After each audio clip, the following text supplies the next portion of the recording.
He's not dead. A black woman stops a CEO's funeral to save him. And minutes later, something shocking happens. In the middle of a lavish funeral, while the powerful bow their heads, one ordinary black woman stands up and screams the unthinkable. He's still alive. Everyone thinks she's crazy until doctors rush back in and realize she's right. But this wasn't a miracle. It was a mistake. Because the man in that coffin wasn't supposed to wake up. His own company had already decided he was better off dead. Now the woman who saved him becomes the next target. Hidden crimes surface. A dangerous cover-up begins, and a small boy holds a secret that could change everything. She tried to save a life, but what if that life was meant to stay silent? And how far will the powerful go to bury the truth? Again, tell me in the comments where you're watching from right now, and if this story speaks to you, make sure you hit subscribe so you don't miss the next one. The cathedral doors stood wide open, but the air inside felt heavy and still, like the building itself was holding its breath. Black cars lined the street outside, shiny and quiet. Men in dark suits stepped carefully onto the stone steps. Women in long coats whispered behind gloved hands. Everything moved slow, proper, and expensive. This was not a place for mistakes. This was a place for endings. Isabel stood near the back pew, her hands folded tight around her purse strap. She wore a simple black dress she had owned for years. It fit fine, but it did not belong here. She knew that the moment she walked in. Beside her sat her son. His feet did not reach the floor. He swung them gently, careful not to make a sound. "Mom," he whispered, "why are there so many people?" Isabel leaned closer. "Because he was important," she said softly. Henry nodded, though he did not fully understand. He looked around with wide eyes. The tall ceiling, the colored glass, the long box at the front of the room, the coffin. Isabel's eyes kept drifting back to it. She did not want them to, but they always returned. The man inside had once filled rooms without trying. Even lying still, he seemed to carry weight, the kind of weight that bent others toward him. The priest spoke calmly from the podium. His voice echoed gently, each word landing with care. "He was a leader," the priest said. "A builder, a man who shaped the lives of many." People nodded. Some dabbed their eyes. Isabel swallowed. She had shaped lives, too. Quietly. Invisibly. She had cleaned mouths, lifted bodies, watched breathing in the long hours of the night when machines hummed and hope felt thin. She had learned to notice the smallest things. A finger twitch.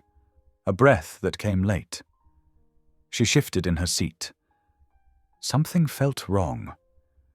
At first she thought it was just nerves. She had not wanted to come. She had told herself 100 times to stay home. This was not her world.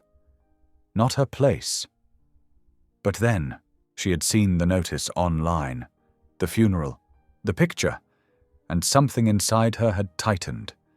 Now her eyes locked onto the coffin again. The lid was open. The body rested inside, dressed sharp and clean. Hands folded neatly. Face calm. Too calm.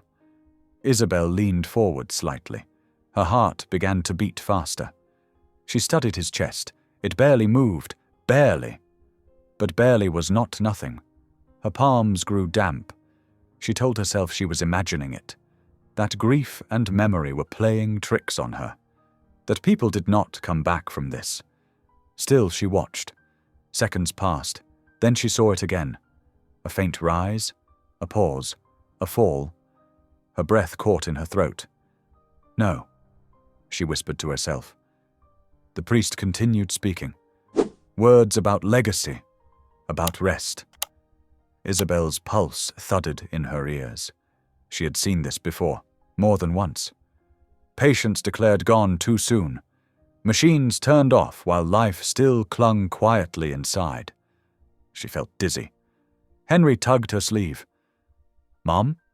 She looked down at him. His face was pale. "You okay?" he asked. She forced a smile. "I'm fine." She wasn't. Her eyes snapped back to the front. This time, she saw a slight movement near the man's jaw. Not much, just enough. Her heart slammed. She stood up halfway, then froze. "Sit down," she told herself. "Don't do this. You'll embarrass yourself. You'll scare your son." Her knees shook. The priest bowed his head. "Let us pray." The room fell silent. Isabel's chest felt tight. Every second felt like a test she was failing.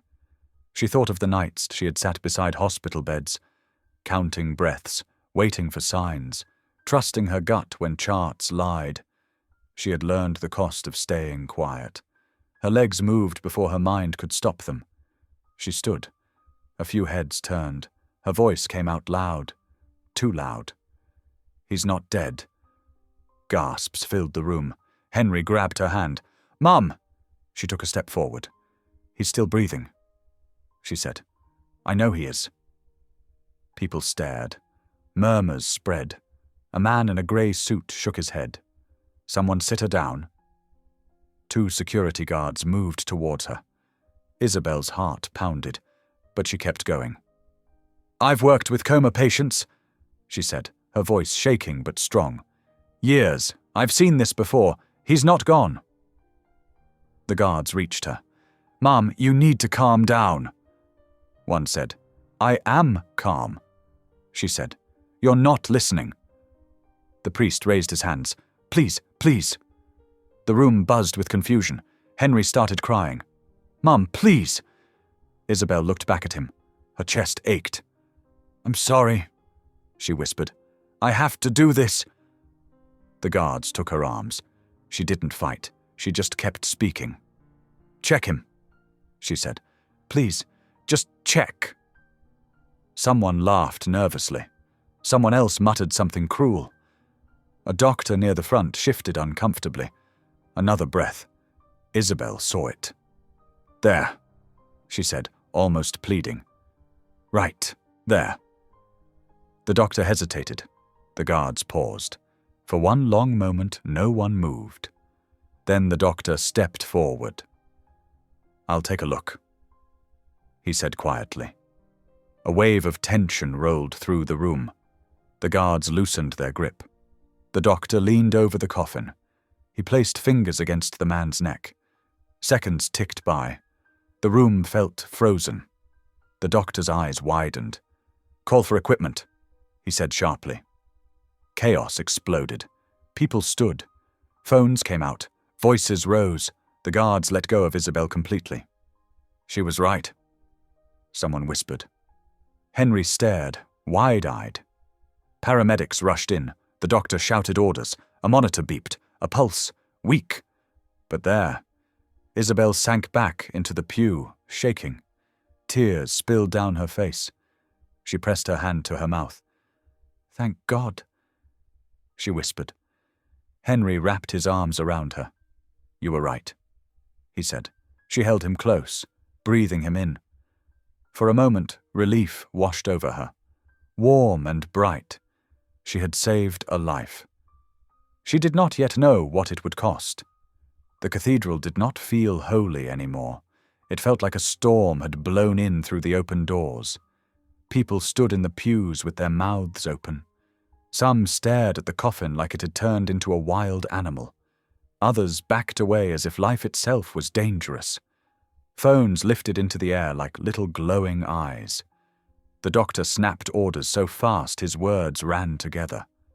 "Get the defib unit. No, oxygen first. Someone clear space. Move!" 2 paramedics rushed to the coffin with a stretcher. One of them pulled on gloves with shaking hands. The other leaned in close, listening near the man's mouth. "He's breathing," the paramedic said, voice tight. "It's weak, but it's there." A wave of noise rolled through the crowd. "He's alive. How is that possible? That woman, she stopped it." Someone began to sob. Someone else cursed. A woman near the front fainted, and her friend grabbed her arm to keep her from hitting the floor. Isabel stayed seated for a second, frozen. Her body trembled like she had been running for miles.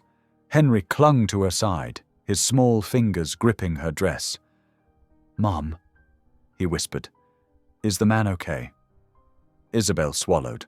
Her throat felt raw. "They're helping him," she said. "They're helping him now." Henry looked toward the front. His eyes were huge. He was afraid, but he was also amazed, like he had just seen a magic trick that was also scary. Isabel's gaze drifted back to the coffin. The CEO's face was still pale, still calm, but now that she knew he was alive, she could not stop seeing all the signs she had noticed before. The tiny movement under the skin, the faint rise in the chest. It made her sick to think how close this had been. A guard stepped near her pew again. His face was different now, less annoyed, more unsure. "Mom," he said, not as rough as before, "we need you to come with us." Isabel stiffened. "Why?" "We just need to ask a few questions," he said. "It's procedure." Isabel's eyes flicked to Henry. "My son stays with me." The guard hesitated. "We can keep him close." "No," Isabel said stronger. "He stays with me." The guard nodded once, as if he decided not to argue. "All right, but we need to move. There's a lot happening." That was true. The crowd pressed forward, hungry to see. Security tried to hold people back, but they were outnumbered. Reporters had already slipped inside, pretending to be mourners. Isabel saw one woman with a camera trying to get a clear shot of the stretcher. The priest stood to the side, hands clasped. His face looked pale, like he was praying without words. The paramedics lifted the CEO carefully. His head rolled slightly, and a fresh murmur rose, like wind through dry leaves. Isabel stood, her legs weak. Henry stayed close, holding her hand like a lifeline. As they walked down the aisle, people stared at her. Some looked angry, some looked scared, some looked like they wanted to hug her. But no one moved. They just watched her pass as if she were a warning sign. A woman in pearls leaned toward another and whispered loudly, "Who is she?" Isabel heard it. She kept her eyes forward. A man muttered, "Probably wants money." Isabel's jaw tightened. She felt heat rise in her cheeks. Not shame, something sharper. Henry squeezed her hand. "Mom," he whispered, "they're being mean." Isabel bent down slightly. "Don't listen," she told him. "We didn't do this for them. We did it because it was right." They reached a side hallway near the front of the cathedral, where the guards led them behind a large wooden door. The noise from the main room became muffled, like the world had been wrapped in cloth. In the hallway, everything smelled like old stone and furniture polish. Another guard stood there, taller, with a stiff posture. His eyes flicked over Isabel's face like he was trying to place her. "You're the one who shouted," he said. "I'm the one who saw." Isabel answered. His gaze dropped to Henry. The guard softened a little. "Okay," he said, quieter. "Sit here." He pointed to a bench against the wall. Isabel sat, pulling Henry close to her side. Her hands were shaking again. Now that the danger had moved away from the coffin, her body seemed to remember fear all at once. Henry leaned into her. "Are we in trouble?" Isabel brushed his hair back. "I don't know," she admitted, "but I'm not going to let you go alone." Henry nodded slowly. Then he whispered, "You were brave." The words hit Isabel like a warm blanket. She blinked fast, trying not to cry again. "Thank you," she whispered back, "but I was also scared." Henry gave her a small, serious look. "You did it anyway." Isabel's chest tightened. She pulled him close. Footsteps pounded down the hallway. Voices shouted. Man in a dark suit rushed past them toward the door to the main room. His tie was loose. His face was tight with anger, not worry. Behind him, Another man followed. He looked calmer, but his calm felt cold. Isabel watched them go. Something about them felt wrong. Not grief-stricken, not shocked, just upset, like their plan had been messed up. She tried to shake the thought away. A few minutes later, the first guard returned with a woman in a blazer and a badge clipped to her waist. The woman's hair was pulled back tight, and her face looked like it never smiled. "Ma'am," the woman said, "I'm with security for the family. We need your name." Isabel lifted her chin. "Isabel. And your last name?" Isabel hesitated. She had learned that names could be used like weapons, but she also knew lying would only make this worse. She gave it. The woman wrote it down, her pen scratching sharply on the paper. "What made you say what you said?" The woman asked. Isabel's hands clenched in her lap. "I noticed his breathing pattern," she said. "A lot of people don't know what to look for when someone is in a deep state. But I do." "You're a doctor." "No," Isabel said. "I'm a caregiver. I've worked in hospitals and private homes. I've sat beside people who were thought to be gone." The woman's eyes narrowed. "You recognized him?" Isabel's throat tightened again. "Yes." "How?" Isabel swallowed hard. "I used to work for him," she said carefully. The woman's face didn't change, but something in her eyes shifted. "In what way?" Isabel felt Henry press closer to her side. She placed a hand over his shoulder, grounding herself. "I was hired as a caregiver," Isabel said. "Years ago, when he was recovering from an accident. I worked in his home." The woman flipped to a new page. "And you're telling me you just happened to walk into this funeral and notice he was alive?" Isabel's patience snapped like a thread. "I didn't happen to," she said. Her voice stayed low, but there was steel in it. "I came because something in me said I should. I listened to that feeling, and I was right." Henry looked up at the woman. "My mum tells the truth," he said quietly. The woman blinked, like she forgot children could speak. The guard beside her cleared his throat. "They did confirm he had a pulse," he said. "We all saw it." "I know," the woman replied, sharp. Then she looked back to Isabel. "You understand this is a very serious situation." Isabel nodded. "That's why I spoke up." The woman wrote more notes. Then she asked, "Did anyone tell you to do this?" "No." "Did anyone pay you?" "No." "Are you connected to the media?" Isabel almost laughed, but it came out as a breath. "Look at me," she said. "Do I look like I have connections like that?" The woman didn't answer. From the main room, a distant shout rose, followed by more footsteps. Someone pounded on a door. Another voice snapped, "Keep them back!" The woman with the badge stepped aside to speak quietly with the guard. Isabel caught bits of the words. "Ambulance, private entrance, board already on the phone." Board. Isabel's stomach tightened. She remembered the two men in suits. How angry they looked. How focused. Not grief, not shock. Control. The woman turned back. "You and your son will remain here until further notice," she said. "We need to make sure everyone is safe." "Safe from what?" Isabel asked. The woman's gaze held steady. "From confusion," she said, like that answer was enough. But Isabel knew what she meant. Safe from blame. Safe from scandal. Safe from truth. Henry shifted beside her. "Mom, I'm hungry." Isabel's heart squeezed. The day had started so early. He had barely eaten. She had been too nervous to think about food. "I know, baby," she whispered. "We'll get something soon."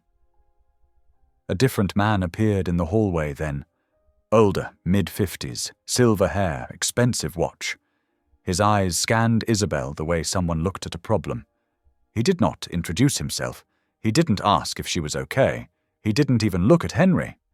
He said, This is a disaster. The security woman stiffened.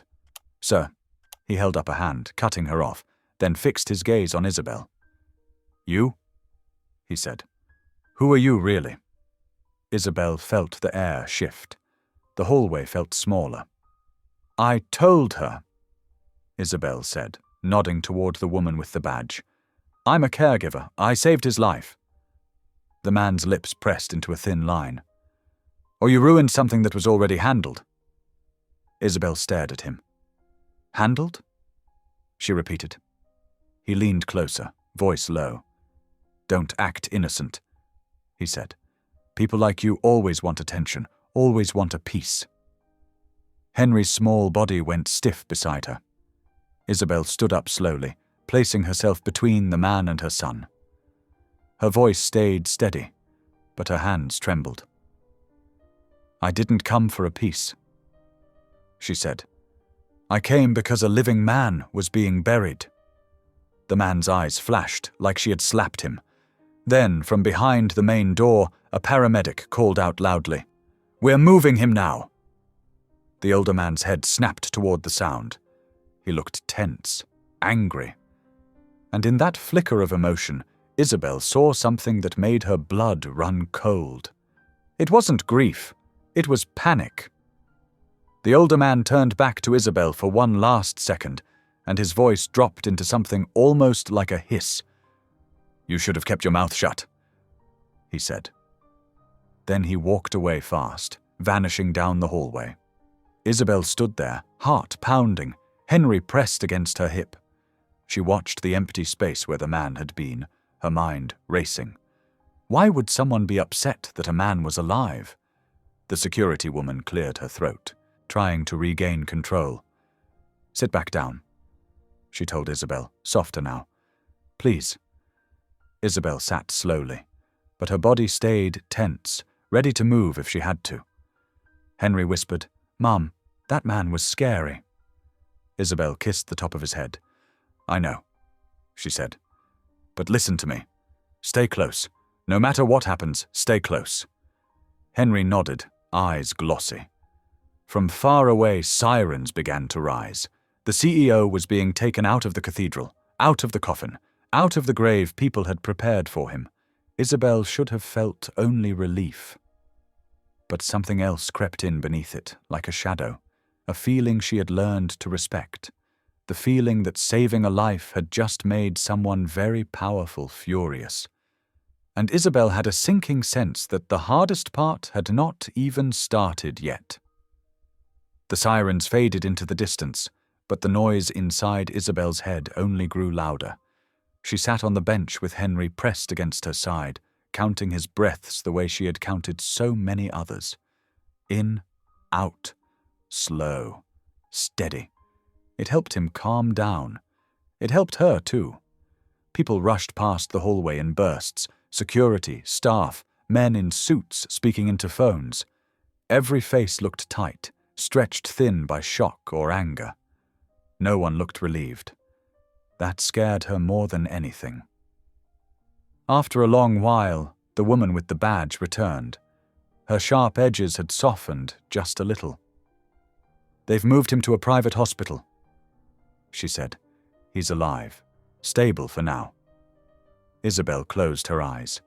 Her shoulders sagged as the weight finally shifted. Thank you, she whispered. The woman nodded once. You'll be escorted out through the side entrance. There are reporters. Isabel's stomach dropped. Can we wait? She asked. Just a few minutes. The woman hesitated, then shook her head. It's better if you leave now. Henry looked up. Are the cameras scary? Isabel brushed his cheek. They can be, she said honestly. But we'll stick together. They were led through a narrow corridor that smelled like dust and old books. The sound of voices grew louder with every step. When the door finally opened, light and noise crashed over them all at once. Flashes popped. Who are you? Someone shouted. Did you know him personally? Was this a stunt? Isabel froze. Her body reacted before her mind could catch up. She turned slightly, shielding Henry with her arm. "I'm just a caregiver," she said. "Please, my son is here." Some reporters backed off. Others leaned in closer. "Is it true you once worked for him?" A voice called. Isabel's chest tightened. She didn't answer. Security moved them quickly down the steps and into the street. A car waited nearby, plain and dark. As Isabel helped Henry into the back seat, she saw the older man from the hallway standing near the cathedral doors. He was speaking to another man, his face tight with anger. When his eyes met Isabel's, he didn't look away. He smiled. It was thin, sharp, wrong. The car door shut, cutting the world in half. As they pulled away, Henry let out a shaky breath. "I didn't like that," he said. Isabel nodded.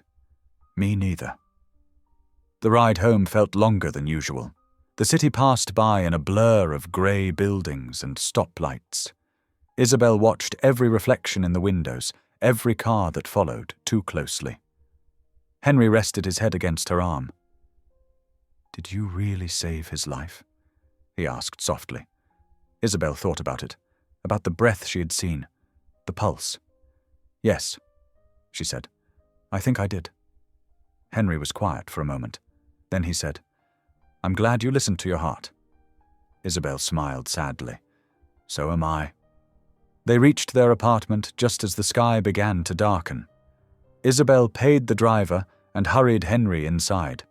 The familiar smell of laundry soap and old carpet wrapped around them, grounding her. She locked the door, then she locked it again. Henry went straight to the couch, pulling his knees up. "Can we eat now?" he asked. Isabel laughed weakly. "Yes, we should have eaten hours ago." She made grilled cheese, her hands still shaking. The simple act helped. Bread, butter, cheese, normal things. They ate at the small table in silence.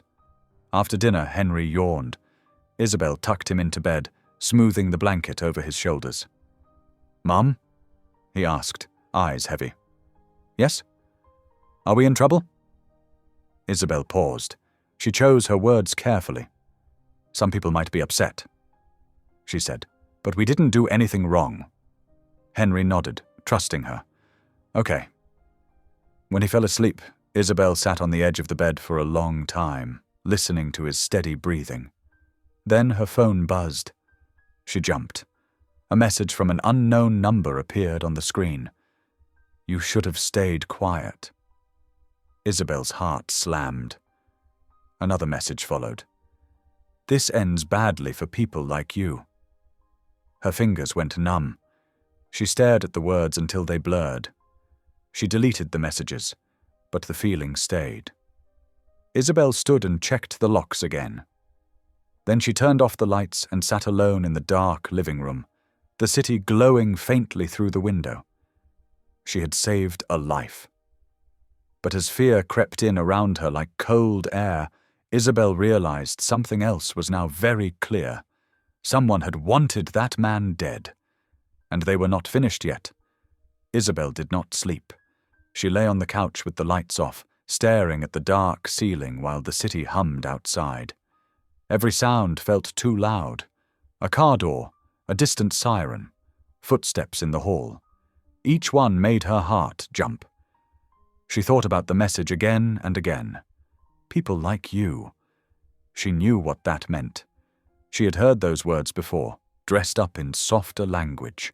In offices, in waiting rooms, in places where power lived and kindness was optional. Near dawn, she finally drifted into a shallow sleep. A knock on the door woke her. Isabel sat up fast, her heart pounding. She checked the time. Just after 7. Too early for neighbors, too early for friends. The knock came again. Firm, controlled. She crept to Henry's room and watched him sleep. His chest rose and fell, calm and even. She closed the door gently, then went back to the front. "Who is it?" she called, keeping her voice steady. "Security," a man said. We spoke yesterday. Isabel's stomach dropped. She opened the door a few inches, chain still on. 2 men stood outside, suits, badges clipped to their jackets. The same clean, careful look as the woman from the cathedral. We just need to ask a few more questions, one of them said. His voice was polite. Too polite. Here, Isabel asked. We won't take long. Isabel hesitated, then unlatched the chain. She did not invite them in, but they stepped inside anyway, filling the small living room with their presence. They did not sit. One of the men glanced around, his eyes landing on the worn couch, the small table, the stack of school papers near the door. You said you worked for him, the other man began. How long? Almost a year, Isabel said. In his home? Yes. Privately? Yes. The man nodded, writing something down. And during that time you had a child. Isabel's spine stiffened. My son was already born. The men exchanged a look. You ever receive money beyond your wages? The first man asked. No. Ever sign a non-disclosure agreement? Yes, Isabel said. Like most caregivers. The second man's pen paused. You understand what that means? I understand it doesn't cover murder, Isabel said quietly. The first man smiled thinly. Careful. Isabel met his eyes. I didn't imagine what I saw. They asked about her training, her past jobs, her finances. The questions circled tighter, like a rope. Finally, the first man said, There's something else. Isabel waited. You once made a claim, he said, about the patient, something personal. Her chest tightened. I didn't make a claim, she said. My son spoke. The men watched her closely. What did he say? The second man asked. Isabel closed her eyes for half a second. When she opened them, her voice was steady. He said, Mummy says you're my daddy. The room went still. The first man let out a breath through his nose. And you expect us to believe that? I don't expect anything, Isabel said. It happened. Why bring it up now? The second man pressed. I didn't, Isabel said. You did. The men stopped writing.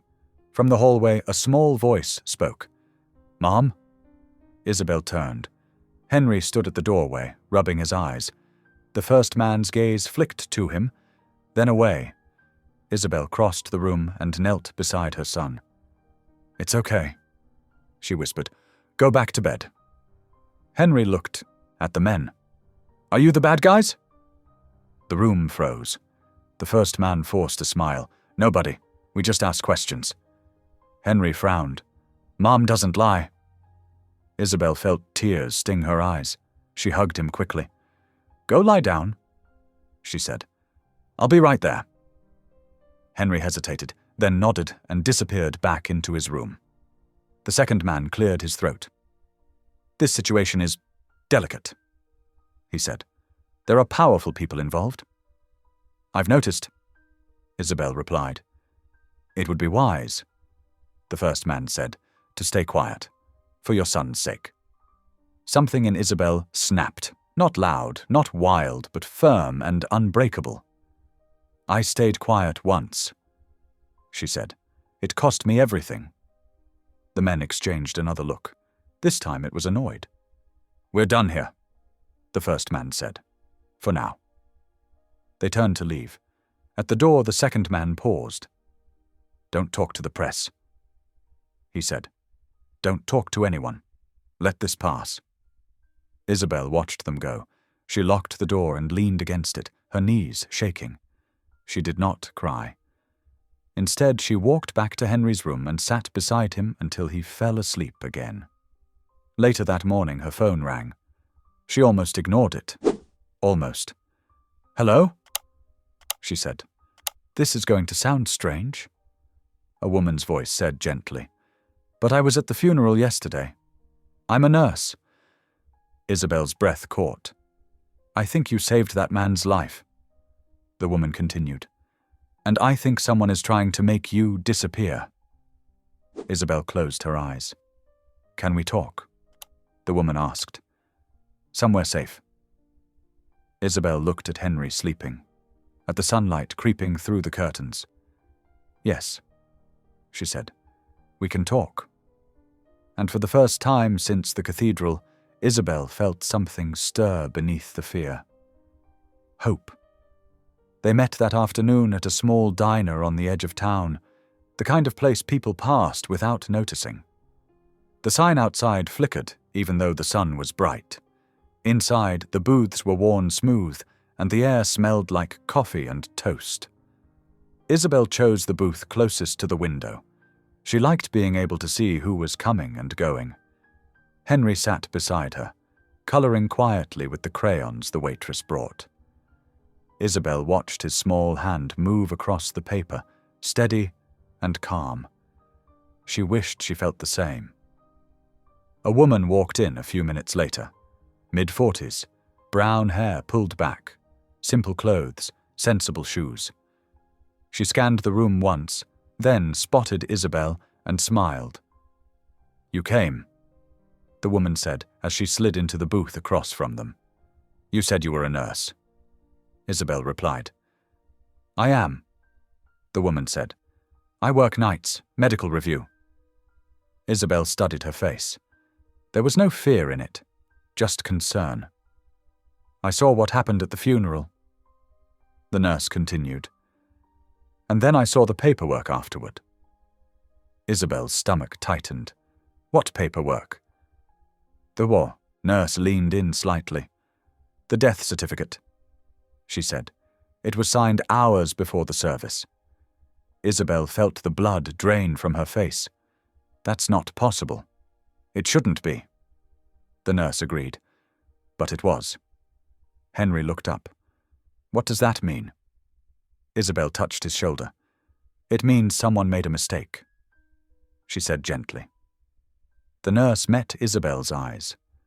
Or someone planned it. The words hung heavy between them. I've seen things like this before, the nurse said quietly. People with power cutting corners, pushing stories through before anyone can question them.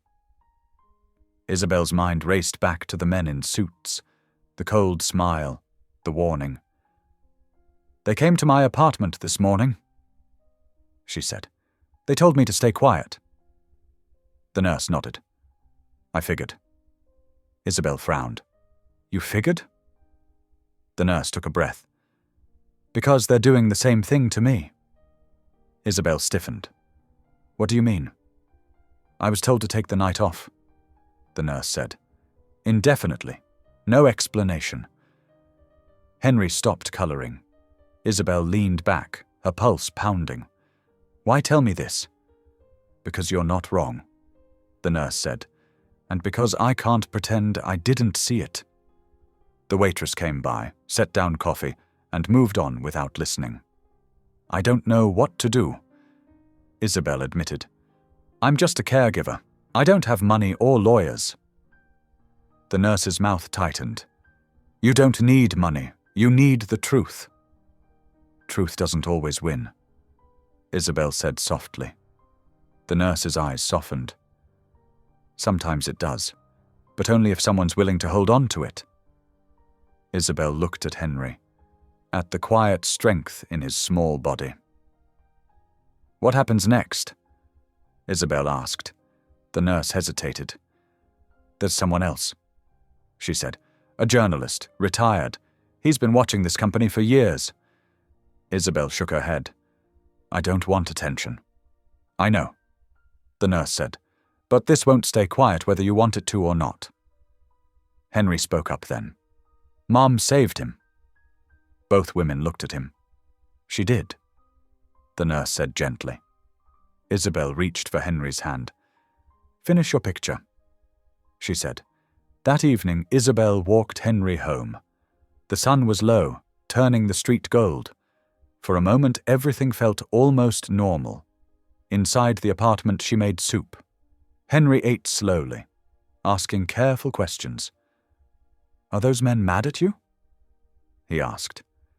Yes, Isabel said, but that doesn't mean they're right. What if they take you away? Isabel knelt beside him.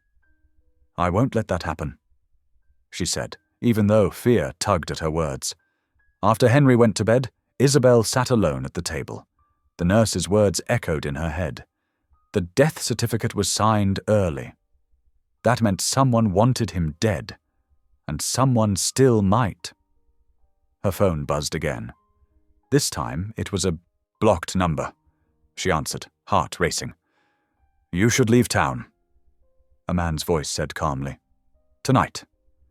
Isabel swallowed. Who is this? Someone giving you a chance, he replied. This ends badly. The line went dead. Isabel stared at the phone. Her hands trembled.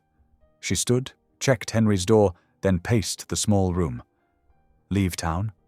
With what money? With what plan? Her eyes landed on Henry's backpack by the door. School books, crayons, a folded permission slip.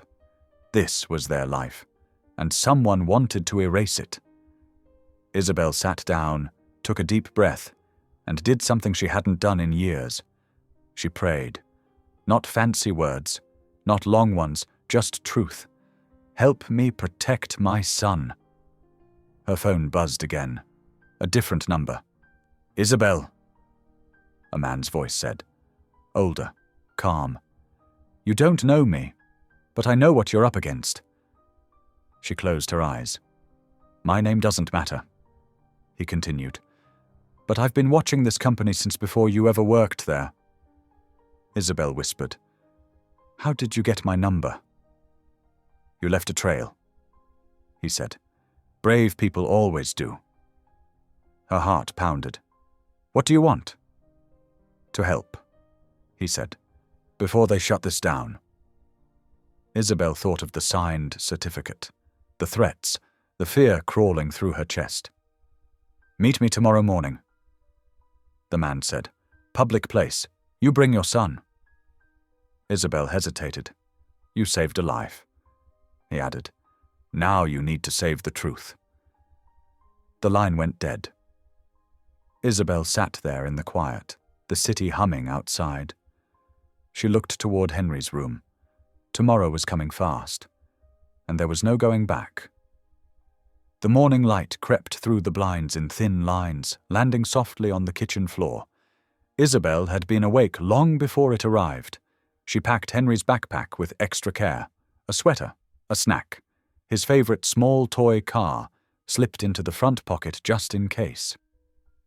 She told herself it was just a meeting, a conversation. Still, her hands moved like they were preparing for something bigger. Henry sat at the table eating cereal, swinging his legs like any other school morning. Are we going somewhere special? He asked.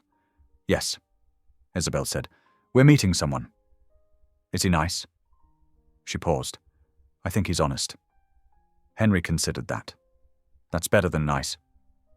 Isabel smiled, surprised. You're right. They left the apartment together, locking the door behind them. Isabel glanced down the hallway before stepping into the stairwell. Nothing moved. No voices, no footsteps. Still, she stayed alert, every sense awake. They took the bus across town to a small park near the river. It was late morning now, the sun warming the benches and sidewalks. Parents pushed strollers. Older men played chess under a tree. It felt safe, ordinary. Isabel chose a bench near the water and sat, Henry beside her. A man approached a few minutes later. Mid-50s, grey hair, worn jacket, calm eyes that had seen too much to be impressed by anything anymore. You came, he said. You said public. Isabel replied. And you said to bring my son. He nodded. That was important. He sat across from them, leaving space between them, like someone who respected boundaries. I'm a journalist, he said.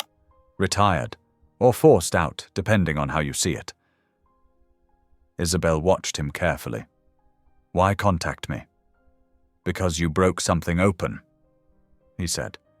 something people worked very hard to keep closed. Henry looked up. Mom stopped a funeral. The man smiled gently. That she did. He turned back to Isabel. The company he ran? It's rotten. I've been chasing proof for years. Financial crimes, medical fraud, silenced witnesses. Isabel's stomach tightened. Then why hasn't anything happened? Because power doesn't fall easy, the man said. It protects itself. He leaned forward slightly. But what you did changed the timing, changed the story. Isabel thought of the signed certificate, the threats. What do you want from me? She asked. Your truth, he said. And your permission to protect it. She frowned. Protect it how? Carefully, he said. Slowly, with help. He explained how he worked now, quietly, with others who still believed in justice, nurses, clerks, people on the inside who noticed things and kept records. We don't rush, he said, because rushing gets people hurt. Isabel's chest tightened. My son is already scared. The man looked at Henry. I won't ask you to do anything dangerous, he said to him. Your mom already did the bravest part. Henry nodded solemnly. Isabel let out a long breath. They're threatening us, she said. They want me silent. The man nodded. That's how you know you matter. He reached into his jacket and pulled out a small notebook. I need dates, names, anything you remember from your time in that house. Isabel hesitated. The memories were heavy. Long nights, closed doors, power moving around her like she wasn't there. I can try, she said. They talked for over an hour. Isabel spoke slowly, choosing her words. The man listened without interrupting, writing carefully. When it was done, he closed the notebook. This helps, he said. More than you know. As they stood to leave, he gave Isabel a card. No title, just a phone number. If anything changes, he said. If you feel unsafe, call. Isabel nodded. On the bus ride home, Henry leaned against her. Are we doing the right thing? He asked. She kissed his hair. Yes, she said, even when it's hard. That afternoon, the phone rang again. This time it was the nurse. They fired me, she said. No warning, no reason. Isabel closed her eyes. I'm so sorry. I'm not, the nurse replied. Because now I'm free. Isabel smiled through tears. That evening, the news aired a short segment. A CEO revived at his own funeral. Questions unanswered. Officials silent. Isabel turned off the TV. She knew this was only the beginning. And somewhere deep inside, beneath the fear, she felt it again. That quiet, steady pull toward truth. The kind that doesn't let go. The next day moved slowly, like the air itself was thick. Isabel kept Henry home from school. She told the office he wasn't feeling well, which was true in a way that felt deeper than a cold. His world had tilted, and she could see it in the way he stayed close, always within reach. They spent the morning together in the living room. Henry built a city out of blocks. Isabel folded laundry she had already folded once before. Her mind kept circling the same thought. They know where we live. A knock at the door made her freeze. She looked at Henry. Stay here, she whispered. She walked to the door slowly and peered through the peephole. A woman stood outside, mid-40s, familiar face. The nurse. Isabel opened the door at once.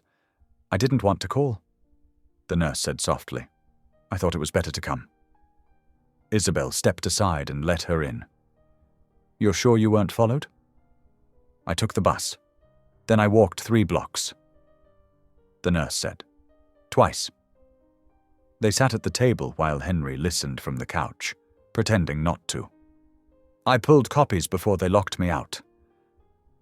The nurse said, sliding a folder across the table.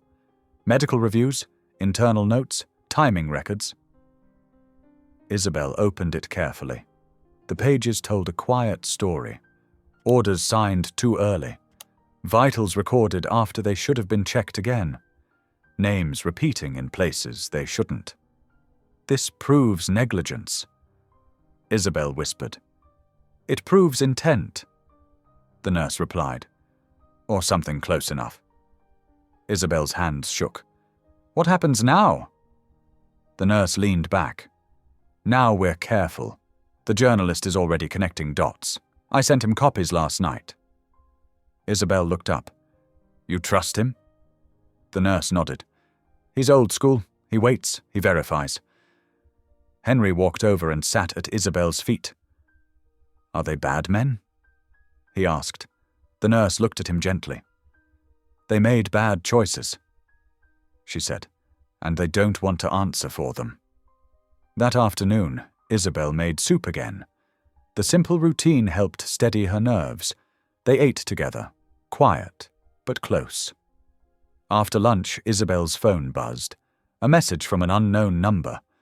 You're running out of chances. She deleted it without replying. Later, the journalist called.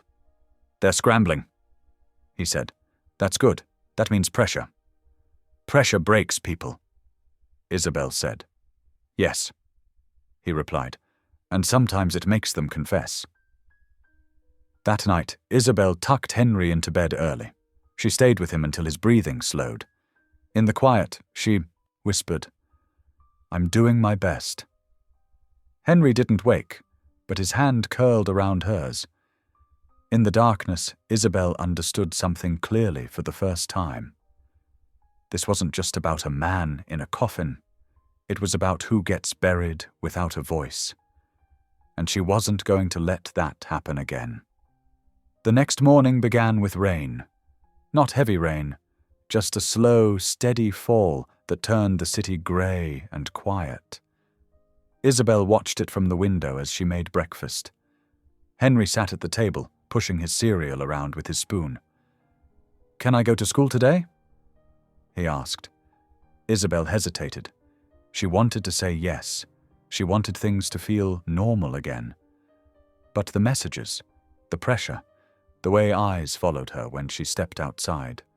Not today, she said gently. Just one more day. Henry nodded, though disappointment flickered across his face. Okay. After breakfast, Isabel set Henry up with his homework and took her phone into the hallway. She needed space to think. She called the journalist. They're pushing harder, she said when he answered. Messages, warnings. I expected that. He replied calmly. It means they're losing control. That doesn't make me feel better, Isabel admitted. It shouldn't, he said.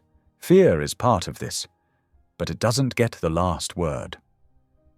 He told her he had verified the nurse's documents overnight, the early signatures, the altered times. The pattern was clear now. It's enough to ask questions publicly, he said. Not enough to finish it yet. Isabel leaned against the wall. What do you need from me? Patience, he said, and courage. Just a little longer. She ended the call and stood there, breathing slowly. A knock came at the door. Isabel's heart jumped. She checked the peephole. No one. She waited a few seconds, then opened the door carefully. A small envelope lay on the floor. Her name was written on the front in neat, careful letters. Isabel picked it up and closed the door fast. Inside was a single photo. It showed her apartment building, taken from across the street, taken that morning. Her hands went cold. Henry called out from the living room. Mom? Isabel forced herself to breathe. She folded the photo and slipped it into her pocket. I'm okay, she called back. Just give me a minute. She didn't want him to see it. Not yet. She called the nurse next. They're watching, she said quietly. I know, the nurse replied. They came by my place last night, just stood there, didn't knock. Isabel's stomach turned. "What do we do?" "We don't panic," the nurse said, "and we don't stop." By afternoon, the rain had slowed. Isabel decided they needed air. Walls were closing in on her. She bundled Henry in his jacket and walked him to the corner store for milk. Every step felt watched. Every passing car felt like it slowed too much. Henry noticed. "Why? Are you holding my hand so tight?" "Because I love you," Isabel said. That night, after Henry fell asleep, Isabel sat alone at the table again. She took out the photo and stared at it. Someone wanted her afraid. She straightened her shoulders. Fear could not be the thing that guided her now. Her phone buzzed. A message from the journalist. "He's awake, asking questions. Wants to see you." Isabel's breath caught. She stared at the screen for a long moment. This was the turn. She felt it. She typed back with steady fingers. "When?" The reply came fast.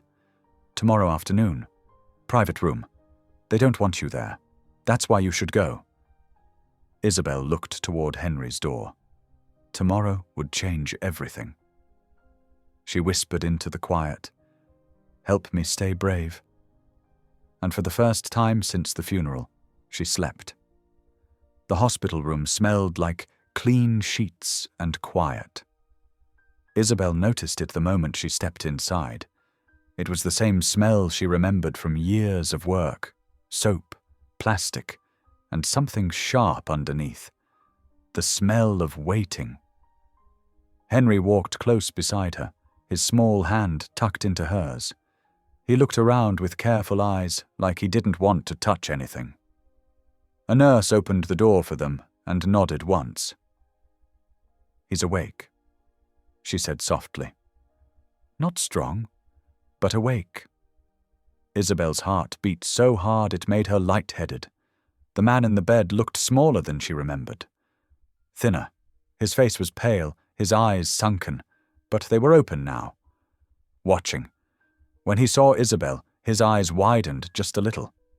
"You," he said, his voice rough. "You were at the funeral?" "Yes," Isabel replied. She stayed near the door, unsure how close she was allowed to be. "I'm glad you're alive." A strange smile touched his mouth. "So am I." He shifted slightly, wincing. "They told me I was gone," he said. "Said there was a service?" Isabel nodded. There was. He let out a breath that sounded like a laugh, but wasn't. "Figures." His eyes moved to Henry. "And who is this?" he asked. Henry squeezed Isabel's hand. "I'm her son." The man studied him for a long moment. Something softened in his face. "I remember you," he said quietly. "You used to talk to me when I couldn't answer." Isabel felt tears rise fast. She swallowed them back. "I didn't know if you heard," she said. "I did," he replied. "More than you think." The room fell quiet. The machines hummed steadily. "I need to tell you something," the man said, lowering his voice.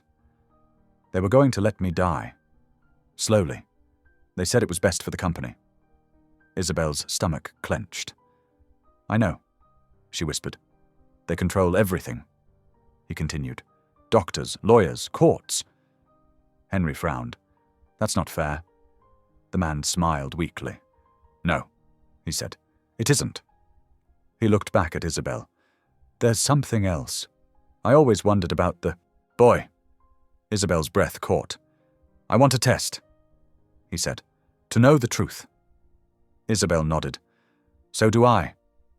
As they turned to leave, the man reached out, his hand shaking slightly. "Thank you," he said.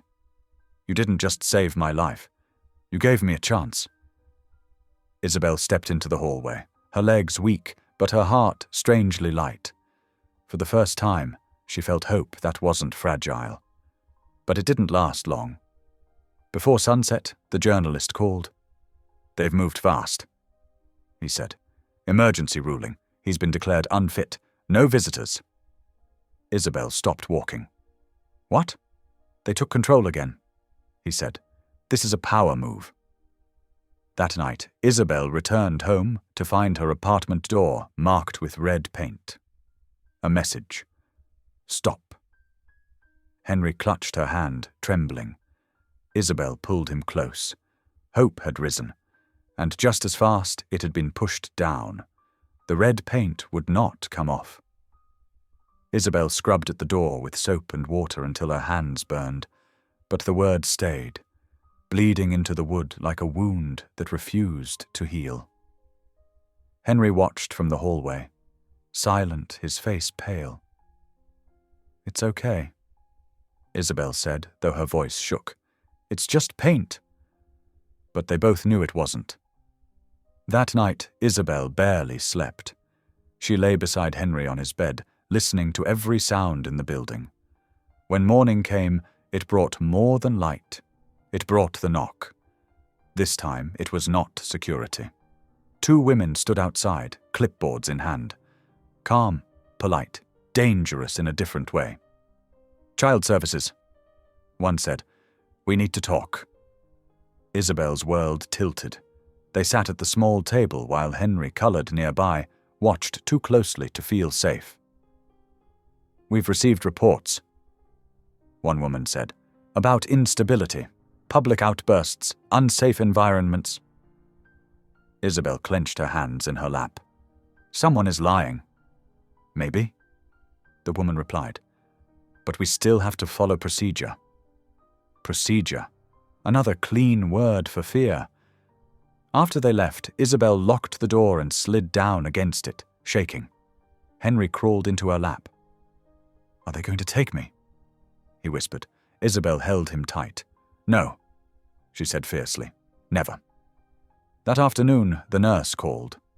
They fired me officially, she said. Security escorted me out. The journalist called next. They warned me, he said, hard. By evening, Isabel felt crushed beneath the weight of it all. She sat in the dark, holding Henry, tears finally spilling free. I don't know how to fix this, she whispered. Henry looked up at her with quiet trust. You always do, he said. But for the first time, Isabel wasn't sure.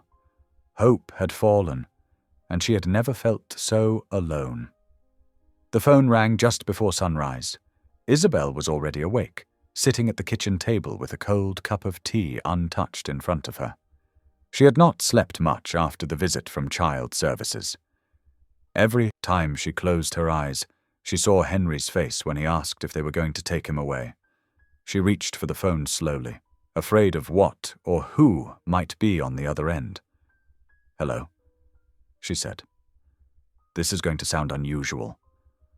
An older man said, his voice calm and steady.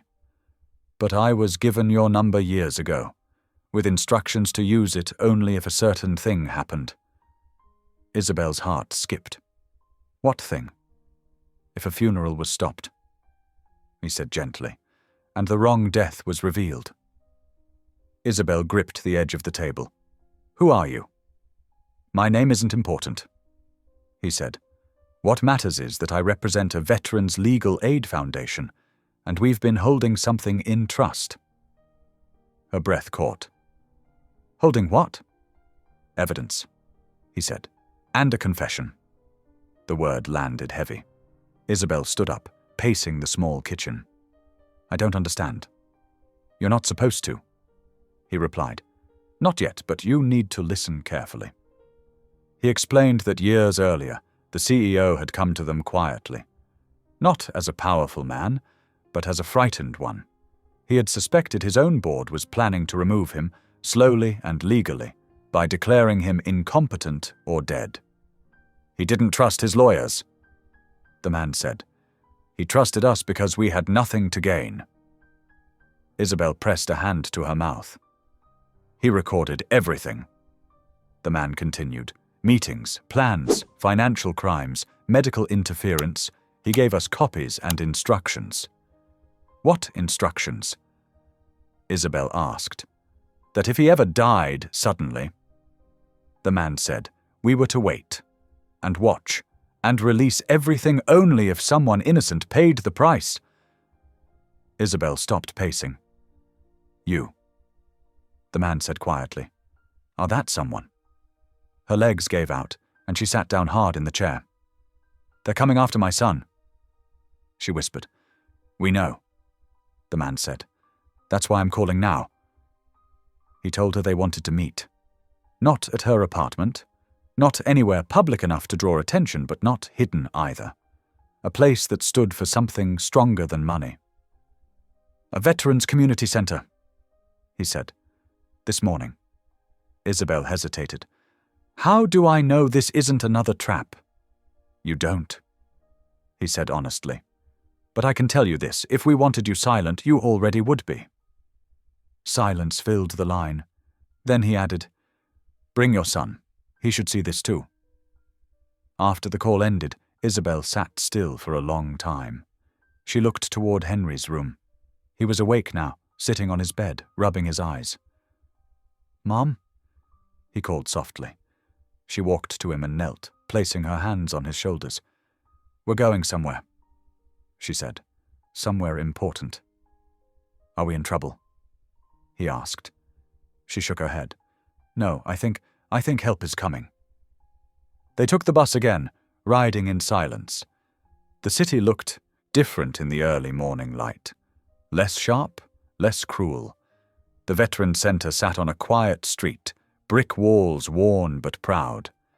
An American flag hung by the door, moving gently in the breeze. Inside, the air smelled like coffee and old paper. Men and women in their 60s and older sat at tables, reading or talking softly. Some wore caps with faded unit names stitched on the front. They looked up as Isabel and Henry entered. Not with suspicion, with recognition. An older woman with silver hair approached first. You must be the mother, she said warmly. And this must be the boy. Henry straightened. I'm Henry. She smiled. I'm glad you're here. They were led into a small meeting room. 3 men and 2 women sat around the table. All older, all calm, all solid, like nothing could move them easily. The man who had called her stood.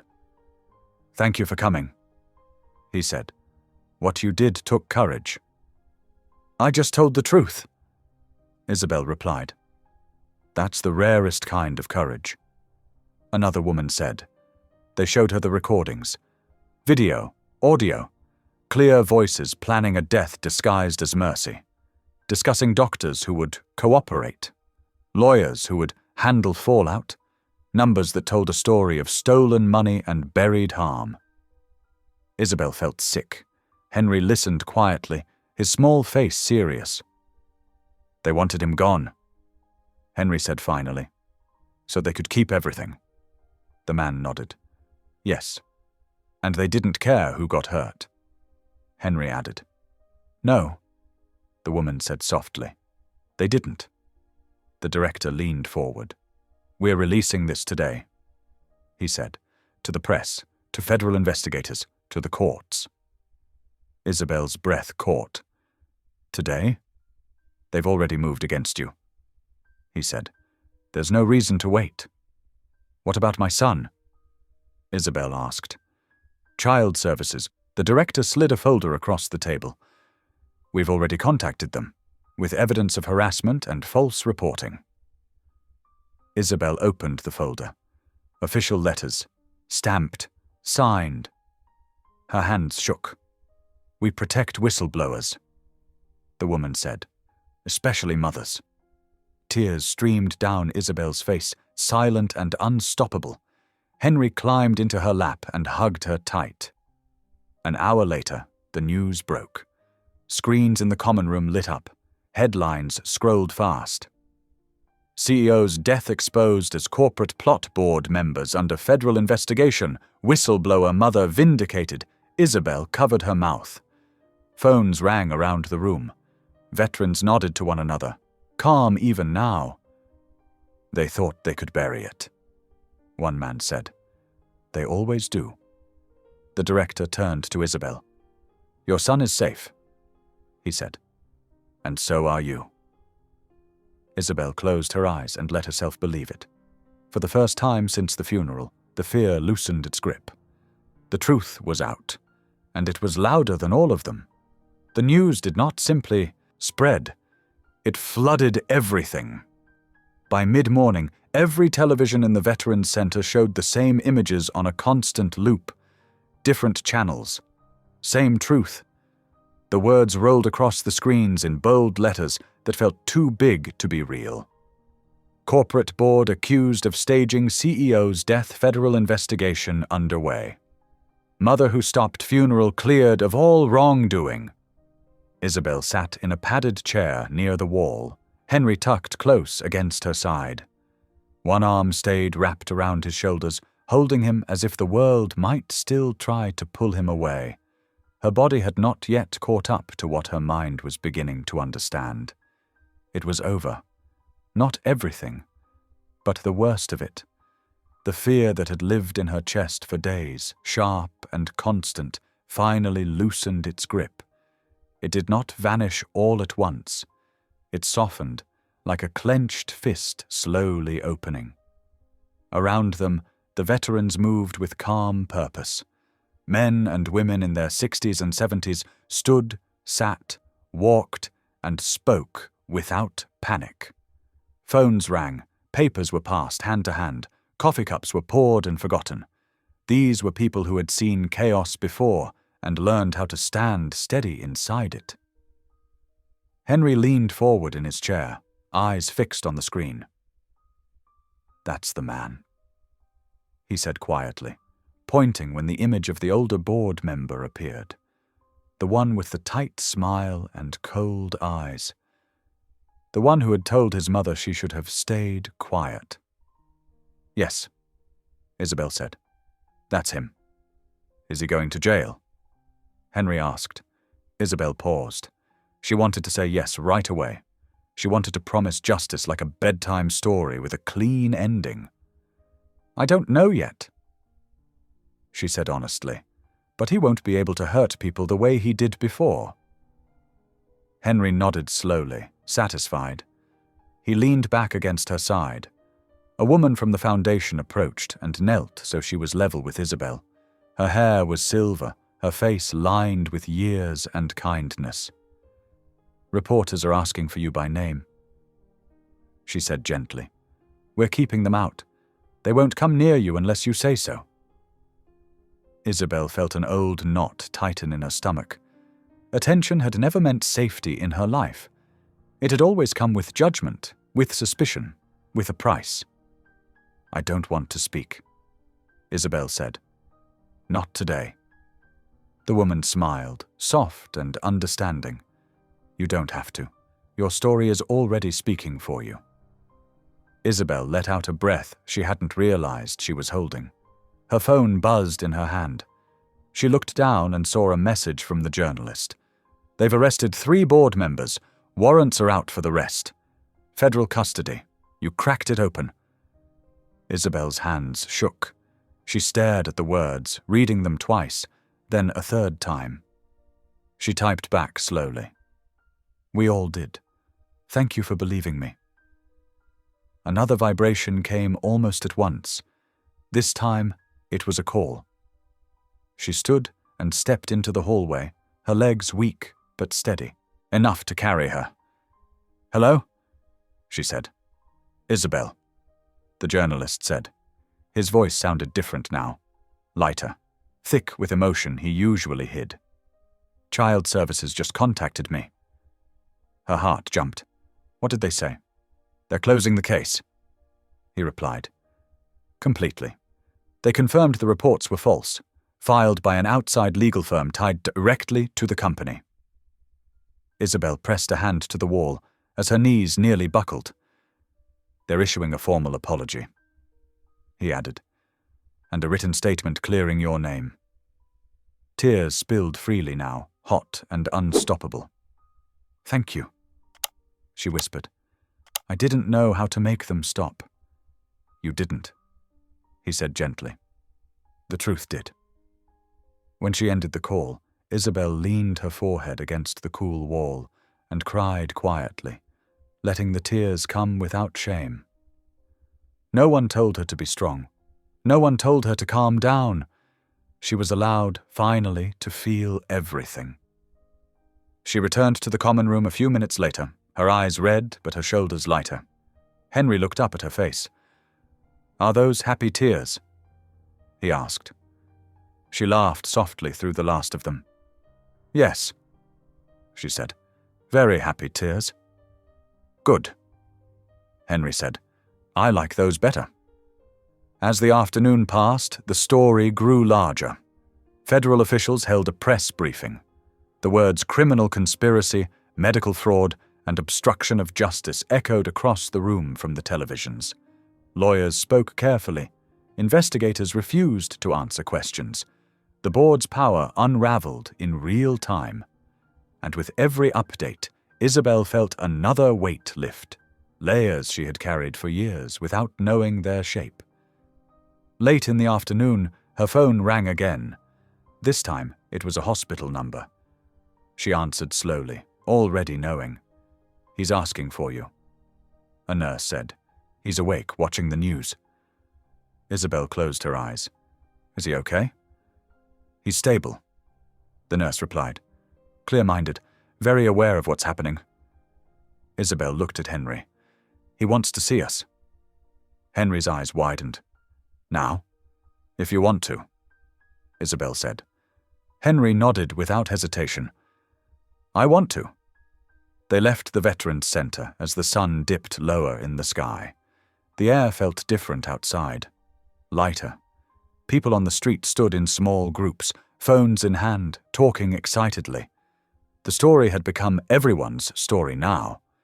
At the hospital, security was tight, but respectful, not cold. A guard nodded at Isabel. "You're expected," he said.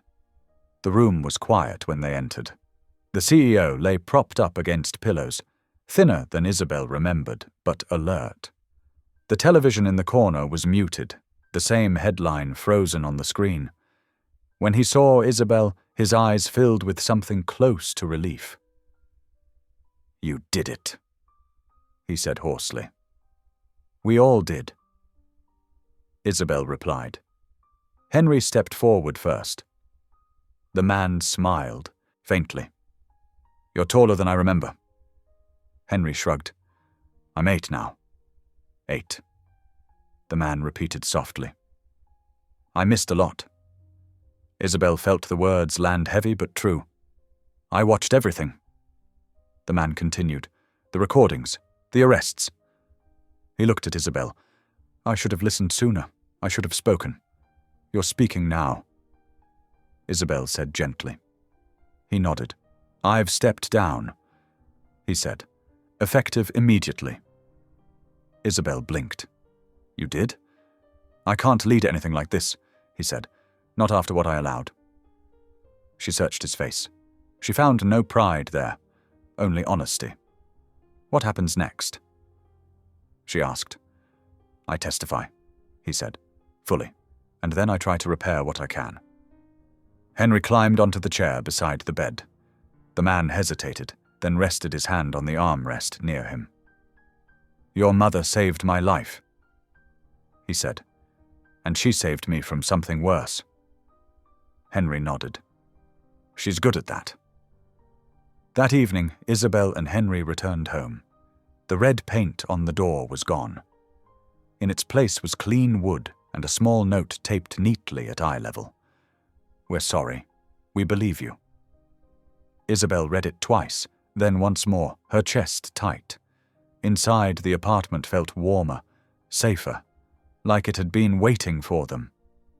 Henry dropped his backpack and ran to the couch. "Can we watch something happy tonight?" "Yes," Isabel said. "We can." Later, after Henry fell asleep, Isabel sat by the window alone. City lights blinked on one by one. Her phone buzzed with messages, support, apologies, gratitude. She didn't answer them all. She didn't need to. She thought back to the cathedral. The breath she had seen. The voice she had used even when it shook. One moment of courage. Outside, the city kept moving. Inside Isabel, something finally settled. They were safe, and the truth, at last, had room to breathe. The next morning, Isabel woke up to a strange sound. Quiet. No pounding in the hallway. No sharp knocking. No phone buzzing with threats. Just the soft hum of the refrigerator and the far-off noise of traffic like a gentle river. For a moment, she lay still and waited for the fear to return. It usually came fast, like a shadow that never got tired. But this time, it didn't rush in. It stayed back. Isabel turned her head and looked at Henry, curled up under his blanket. His face was relaxed, his mouth slightly open, his breathing slow and even. He looked like a boy again, not a child standing on the edge of a cliff. She got up, made oatmeal, and packed his lunch like it was any normal day. Her hands still shook a little, but they shook less. She checked her phone and saw a short message from the Veterans Foundation director. "We're staying close. You're not alone." Isabel read it twice, then placed the phone down like it was something precious. When Henry woke up, he rubbed his eyes and sat up slowly. "Mom," he said, "do I have to go to school today?" Isabel smiled. "Yes," she said. "You do." Henry frowned. "What if someone is waiting outside?" Isabel sat on the bed beside him. "I checked," she said. "No one is waiting. And if they ever try again, people are watching now. Good people." Henry looked at her carefully. "Like the veterans?" "Yes," Isabel said. "Like them." Henry nodded, still unsure but trying. "Okay." On the way to school, they walked slower than usual. The sky was bright and cold. Isabel noticed things she hadn't noticed in days. The smell of bread from a bakery, the way leaves skittered across the sidewalk, the sound of a dog barking happily behind a gate. When they reached the school entrance, a teacher greeted Henry with a warm smile. "We missed you," she said. "You doing okay?" Henry glanced at his mum. Isabel answered softly. "He's been through a lot, but he's brave." The teacher nodded, eyes kind. "We'll take good care of him." Henry hugged Isabel tight before going inside. "Don't leave," he whispered. "I'll be right here when you're done." Isabel promised. She watched him walk into the building. Then she stood there a moment longer, breathing in and out until her heartbeat slowed. When she returned home, her phone rang. A hospital number again. Isabel answered quickly. "Hello?" "It's the nurse from yesterday," the voice said. "He'd like to see you again. Today, if possible." Isabel's stomach tightened. "Is he okay?" "He's stable," the nurse replied.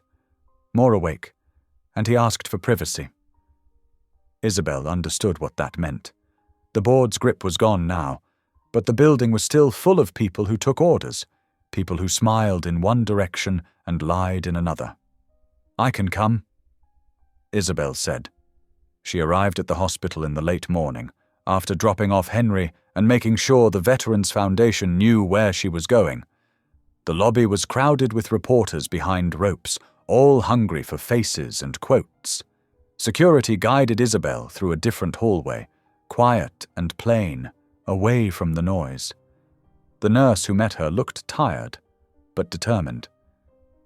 "This way," she said. The private room was the same one as before, but the light seemed softer.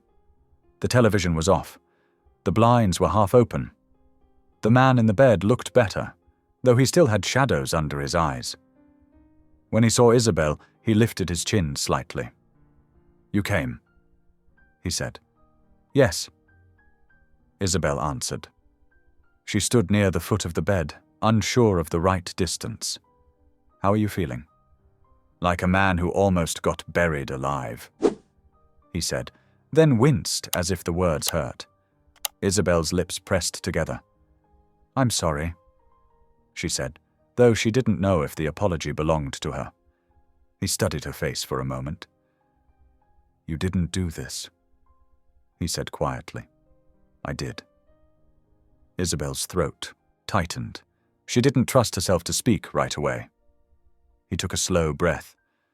I watched the news last night, he continued. I saw your door, the paint, the threats they sent your way, and I felt sick. Isabel's hands curled into fists at her sides. They tried to take my son, she said, voice low. His eyes narrowed. I know, he said. The Foundation told me. Isabel blinked.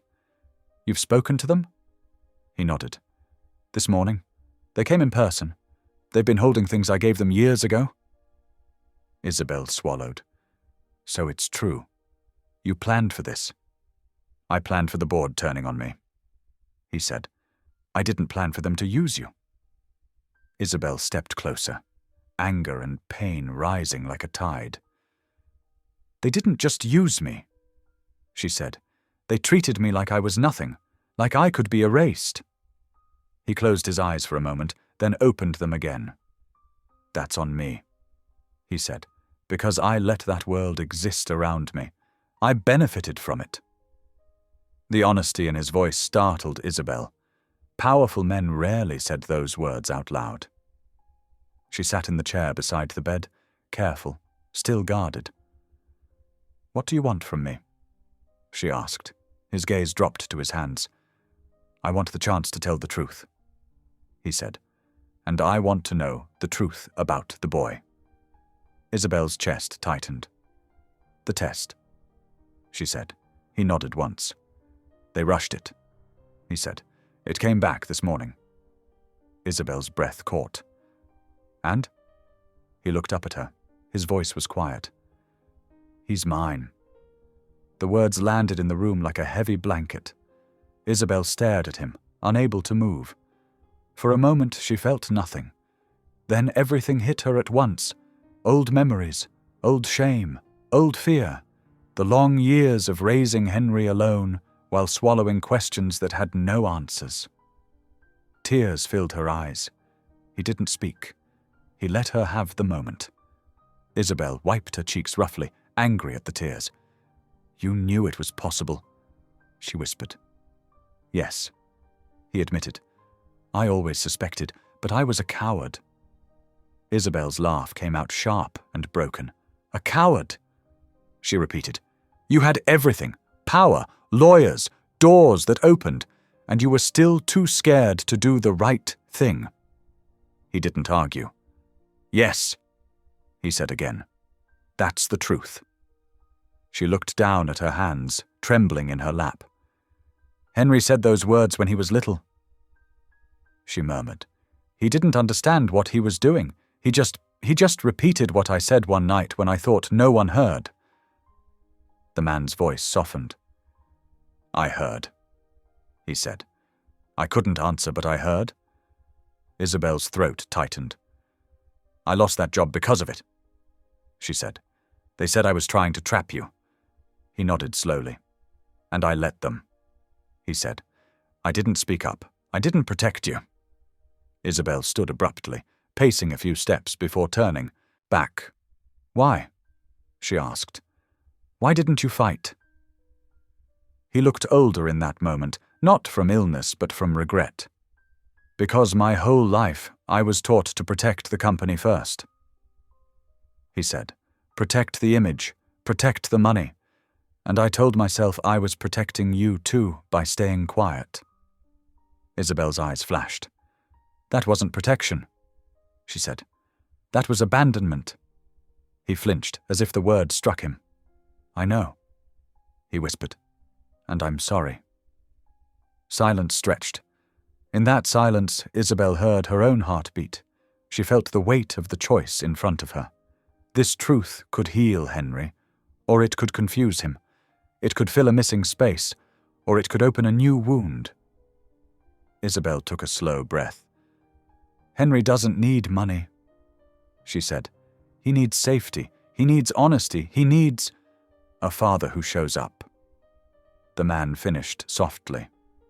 Isabel nodded once. He reached toward the bedside table and picked up a small folder. "I wrote something," he said. "For him. And for you." Isabel didn't take it immediately. "It's not a contract," he said quickly. "No legal language, just words." Isabel took the folder and opened it. Inside was a letter written in plain handwriting, shaky but clear. She didn't read it fully then, but she saw enough to know it wasn't cold or careful. It was human. She closed the folder slowly. "Henry is in school," she said. "He doesn't know the test came back." The man nodded. "I don't want to rush him," he said, "but I want to meet him properly, when you decide." Isabel hesitated. "He already met you," she said. "In this room, yesterday." "Yes," he said, "but he didn't know, and I didn't say the right things." He looked at her, steady now. "Let me do this right," he said. "For him, for you." Isabel studied his face. She saw weakness, yes, but she also saw something she hadn't seen in years. Responsibility. She swallowed hard. "I can bring him after school," she said. "But you have to understand something." "What?" he asked. "If Henry says no," Isabel said, voice firm, "you respect it. If he needs time, you give it. You don't get to demand closeness because of blood."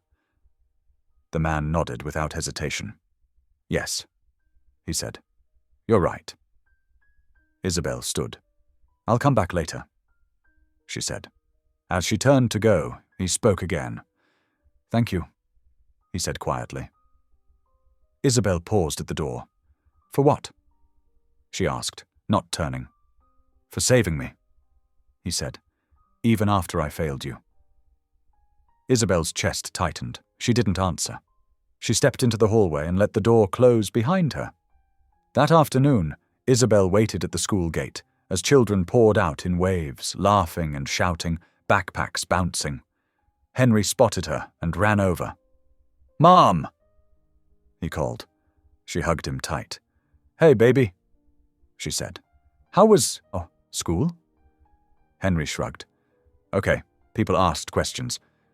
Isabel pulled back. "What kind of questions?" "Like if you're famous," Henry said. "And if you yelled at a funeral." Isabel exhaled. "What did you say?" Henry smiled slightly. "I said you told the truth." Isabel's eyes stung. "That's right," she whispered. As they walked home, Isabel kept her tone calm. "Henry," she said gently, "we're going back to the hospital today." Henry looked up. "To see him?" "Yes," Isabel said, "but this time we're going to talk about something important." Henry's steps slowed. "Am I in trouble?" "No," Isabel said quickly. "Not at all. This is about family." Henry's face grew serious. "Is it about my dad?" Isabel stopped walking. The sidewalk felt suddenly too bright, too open. She knelt in front of him, holding his hands. "Yes," she said softly. "It is." Henry swallowed. Is he the man?" Isabel nodded once. "Yes," she said. "We did a test. It proved it." Henry's eyes widened. He didn't cry. He didn't smile. He just stared at her, like his brain was trying to fit a new puzzle piece into the old picture. "Is that why people were mean to you?" he asked quietly. Isabel's throat tightened. "Some of it," she admitted. "But none of it was your fault, and none of it was okay." Henry looked down at his shoes. Did he know? Isabel hesitated, then told the truth. He suspected, but he didn't do the right thing back then. Henry's face tightened. "So he left us." Isabel swallowed. "Yes," she said softly, "but he wants to do better now." Henry pulled his hands back and crossed his arms, small and stubborn. "People always say that," he muttered. Isabel's heart squeezed. "I know," she said. "That's why you don't have to forgive fast. You don't have to hug him. You don't have to call him anything you don't want to. Henry looked up. Do I have to go? Isabel shook her head. No, she said firmly. You get to choose? But I thought it might help to hear him talk, to hear the truth from his mouth. Henry was quiet for a long time. Then he said, I want to see him. Isabel blinked. You do? Henry nodded once, still serious. I just want to look at him, he said, and see if he looks like me. Isabel let out a breath she didn't realize she'd been holding. Okay, she whispered. We'll go. At the hospital, the same nurse greeted them and led them back to the private room. Henry held Isabel's hand, but his grip was loose now, not terrified, just cautious. When they entered, the man in the bed looked up quickly. His eyes went straight to Henry, and something in his expression broke open. Not like a performance, like a man seeing a truth he couldn't run from anymore. Henry stepped forward slowly, stopping beside the chair. The man's voice was quiet. Hi, he said. Henry didn't answer right away. He looked him over, head to toe, like he had said he wanted to.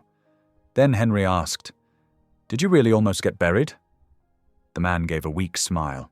Yes, he said. I did. Henry's eyebrows lifted. That's wild. Isabel almost laughed. Almost. The man's gaze stayed on Henry. I want to tell you something, he said. Something true. Henry nodded once. I'm sorry, the man said, and the words shook a little. I should have been there. I should have protected your mum. I should have protected you. Henry's mouth tightened. Why didn't you? The man didn't look away. Because I was scared, he said, and because I thought power mattered more than people. Henry stared at him. That's a dumb reason, he said. The man swallowed. Yes, he whispered. It was. Isabel felt her chest ache. The simplicity of Henry's words cut straight through years of excuses. The man took a slow breath. I don't expect you to trust me, he said. I don't expect you to forgive me today. I just want a chance to do better. Henry glanced at Isabel, then back at him. Are you going to go to jail? Henry asked. The man's face tightened. No, he said quietly. Not for this. But I'm going to tell the truth about what I did wrong, and I'm going to help fix what I can. Henry studied him, then said, Okay. Isabel blinked. Okay? She repeated softly. Henry shrugged. It doesn't mean I love him, he said to Isabel, like he needed to be clear. It just means, he said sorry. Isabel's eyes filled with tears again. She nodded. That's fair, she whispered. The man looked at Henry. Would it be okay if I wrote you letters? He asked. If you don't want to talk, you can read when you're ready. Henry thought about it. Then he nodded once. Letters are okay, he said. The man's eyes shined. He turned his face slightly, blinking hard like he didn't want anyone to see. Isabel stood and placed a gentle hand on Henry's shoulder. We should go, she said softly. You need dinner. Henry nodded. As they reached the door, the man spoke again, voice low. Thank you, he said. Isabel didn't turn this time either, but she paused. For what? She asked. For letting the truth breathe, he said, even when it hurt. Isabel swallowed. She opened the door and guided Henry into the hallway. Outside, the hospital lights buzzed softly overhead. The world still felt complicated, still full of work and healing ahead. But as Henry slipped his small hand into hers again, steady, sure, Isabel felt something real settle inside her. Not a fairy tale ending. Not yet. But a beginning. A clean one. And for the first time, Isabel believed they could build something better than what was taken from them. Weeks passed, and life began to slow into something steadier. Not easy, not perfect, but quieter. Isabel noticed the change in small ways. Her phone stopped buzzing late at night.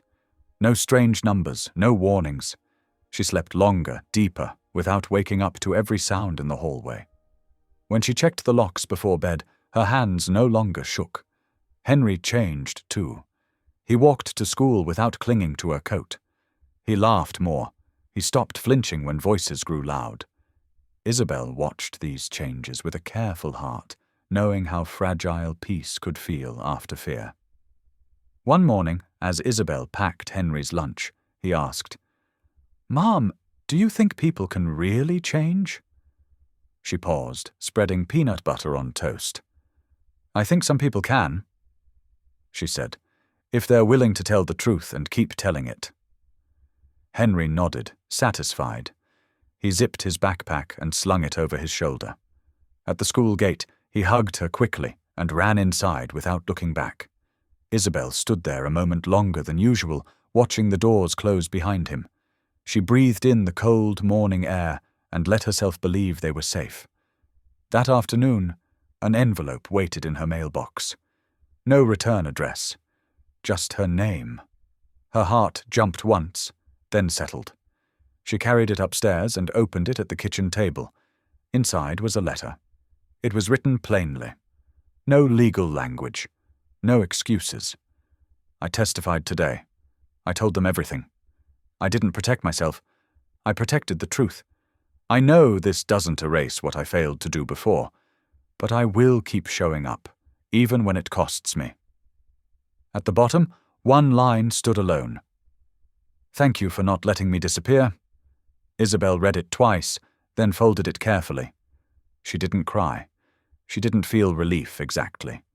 What she felt was something quieter. Closure. A few days later, the Veterans Foundation invited Isabel and Henry to a small gathering. No press, no speeches, just a room, coffee, and people who believed in doing the right thing even when it was uncomfortable. Isabel almost said no. Old habits whispered that being seen was dangerous. But Henry tugged her sleeve. "They helped us," he said. "We should go." So they did. The community room felt warm and safe. Older men and women sat in small groups, laughing softly. Their faces carried years of experience and calm strength. When Isabel entered, several people nodded at her, not with curiosity, but respect. A silver-haired woman approached and smiled. "You don't owe us anything," she said, "but we wanted you to know. You reminded us why truth still matters." Isabel swallowed hard. "I didn't plan any of this," she said. The woman nodded. "That's usually how courage works." Henry was handed a cookie and crayons. He sat at a small table with other kids and began to draw without hesitation. Isabel watched him relax, shoulders dropping, laughter coming easy again. Later that week, Isabel returned to work. Not to the old job where silence was expected, but to a rehabilitation center where patience mattered more than power. The director shook her hand and said, "We're glad you're here." Driving home that evening, Isabel sat in her car for a moment before turning the key. She rested her hands on the steering wheel and closed her eyes. She thought of the cathedral, the coffin, the breath she had almost ignored. She whispered, "Thank you," to no one in particular. That night, Henry handed her a folded piece of paper. "I wrote back," he said. Isabel's heart skipped. "You did?" Henry nodded. "I said letters are okay. Talking can be later. Slow." Isabel pulled him into a hug. "That was very brave." Henry shrugged. "I learned from you." Later, as Isabel tucked him into bed, Henry asked, "Mom, do you think people can come back from bad choices?" She brushed his hair back gently. "I think people can come back from lies," she said, "if they stop telling them." Henry smiled sleepily. "Good." After he fell asleep, Isabel sat by the window, watching city lights flicker on one by one. Messages still came. Support, apologies, gratitude. but she didn't feel the need to answer them all. She thought back to the moment she stood up when everyone else stayed seated. One voice, one truth. It had been enough to change everything. And now, in the quiet that followed, Isabel finally believed something she hadn't dared to believe before. The future didn't need to be perfect. It just needed to be honest. And that, she knew now, was more than enough. The weeks that followed did not rush Isabel. They unfolded slowly, the way healing often did, one ordinary day at a time. Spring arrived quietly. Trees along the street grew small green leaves that caught the sunlight. Isabel noticed them as she walked Henry to school, noticed how the world seemed to be opening again instead of closing in. Henry talked more now, about school projects, about a boy who sat next to him and shared snacks, about a book he wanted Isabel to read with him before bed. These were small things, but to Isabel they felt like signs of safety returning. One afternoon, as they walked home together, Henry said, "Mom, people don't ask me about the funeral anymore." Isabel smiled. "That's good. They just ask about me," Henry said, "like what games I like, or what I want to be." "And what do you say?" Isabel asked. Henry shrugged. "I say I don't know yet, but maybe a helper." Isabel's chest warmed. "That sounds right." That evening, Isabel checked the mailbox and found another letter. This one had a return address. She didn't open it right away. She brought it upstairs, set it on the table, and made dinner first. She had learned that she didn't have to face everything the moment it arrived. After Henry went to shower, Isabel opened the envelope. Inside was a short letter and a photograph. The letter was careful and respectful. "I wanted you to know I'm keeping my promise. I testify again next week. No lawyers speaking for me, just the truth. I am writing Henry letters, but I won't send them unless you say it's okay. I understand trust takes time." The photograph showed a simple room, a desk, papers stacked neatly. No luxury, no display. Isabel folded the letter slowly. She felt no rush of anger, no panic, just awareness. She placed it back in the envelope and set it in the drawer where she kept important things: Henry's birth certificate, school papers, and now, this. Later, Henry emerged from the bathroom with wet hair and clean pajamas. "Did you get mail?" he asked. "Yes," Isabel said honestly. Henry hesitated. "From him?" "Yes." Henry sat beside her on the couch. "Did he say sorry again?" Isabel nodded. "Yes." Henry thought about that. "Okay," he said. "That's good." He didn't ask for more. He didn't need to. On Saturday morning, Isabel took Henry to the park near the river. The same park where she had once met the journalist, her hands shaking with fear. Now, families filled the grass. Dogs ran loose. Someone played music from a speaker nearby. Henry kicked off his shoes and ran towards the swings. Isabel sat on a bench and watched him pump his legs higher and higher. Each laugh felt like proof of something important. A woman sat beside her, smiling. "Your son looks happy." "He is," Isabel said. The woman hesitated, then said, "I recognized you. From the news." Isabel tensed slightly, but the woman continued. "I just wanted to say, thank you. My sister was a caregiver. She used to say no one listened to people like her." Isabel swallowed. "I listened," she said softly. The woman nodded and stood, leaving Isabel alone with her thoughts and the sound of Henry's laughter. That night, Isabel dreamed for the first time in weeks, not of coffins or shouting crowds, but of a hospital room filled with light, a steady heartbeat, a door opening instead of closing. She woke with tears on her cheeks, but they were gentle tears. Later that week, Isabel received confirmation of her permanent position at the rehabilitation center.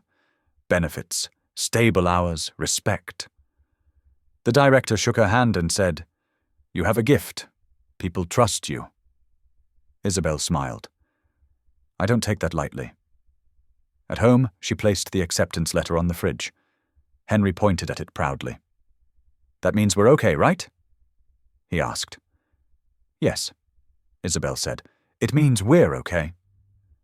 That evening, as Isabel tucked Henry into bed, he asked, "Mum, do you ever wish you stayed quiet that day?" Isabel paused. She thought of how easy silence would have been, how safe it might have felt in that moment, how wrong it would have been. "No," she said gently. "I don't." Henry nodded. "Me neither." Isabel turned off the light and stood at the door, watching his chest rise and fall. In the living room, she sat by the window again, the city glowing softly outside. Her life was still simple, still modest, still full of responsibility.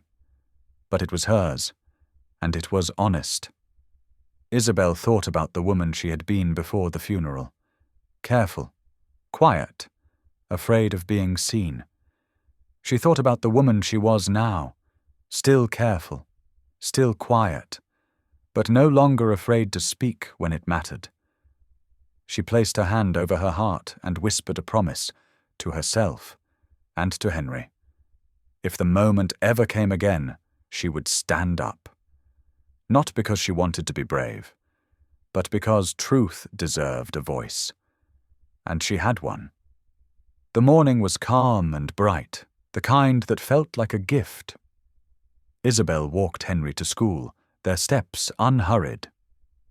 The street was lined with fresh green leaves, and the air carried the soft sound of birds waking the day. Henry talked about a spelling test and a drawing he wanted to finish later. Ordinary things, precious things. When they reached the school gate, Henry stopped and turned to her. "Mum," he said, "you don't have to wait today." Isabel smiled. "I know." He hugged her anyway, quick and tight, then ran inside without looking back. Isabel watched him disappear into the building, her chest filling with a quiet pride she hadn't felt before. She stood there for a moment longer, then turned and walked home alone. At the apartment, Isabel made herself a cup of tea and sat by the window. The city moved below her, cars passing, people heading to work, life continuing as it always did. But she felt different now, grounded, whole. Her phone buzzed once. A short message appeared. "Thinking of you both, still telling the truth, still showing up." Isabel read it, then set the phone face down. She didn't feel the need to answer right away. Some things no longer demanded urgency. Later that afternoon, she picked Henry up from school. He burst through the doors, smiling wide. "I got all my words right," he said. "I knew you would," Isabel replied. As they walked home, Henry reached for her hand, not because he was scared, but because he wanted to. "Mom," he said, "do you think our life is going to be okay now?" Isabel squeezed his hand gently. "Yes," she said, "I do." That evening, after dinner and homework, Isabel tucked Henry into bed. She smoothed his hair and kissed his forehead. "Thank you for being brave with me," she whispered. Henry smiled sleepily. "You were brave first." When the apartment grew quiet, Isabel stood alone in the living room. She thought back to the cathedral, the hush, the coffin, the breath she almost ignored. She thought of the moment she stood while others stayed seated. One choice, one voice. It had changed everything. Isabel looked around her small home. It wasn't grand, it wasn't perfect, but it was safe. It was honest. It was filled with love. She turned off the light and headed to bed, carrying with her a simple truth she would never forget. Even one quiet person speaking at the right moment could stop a terrible wrong. And sometimes that was enough to save a life and build a better one. Thank you for being here. If something in this story stayed with you, I'd love to see you again. Subscribe, and tomorrow I'll bring you another story crafted with heart.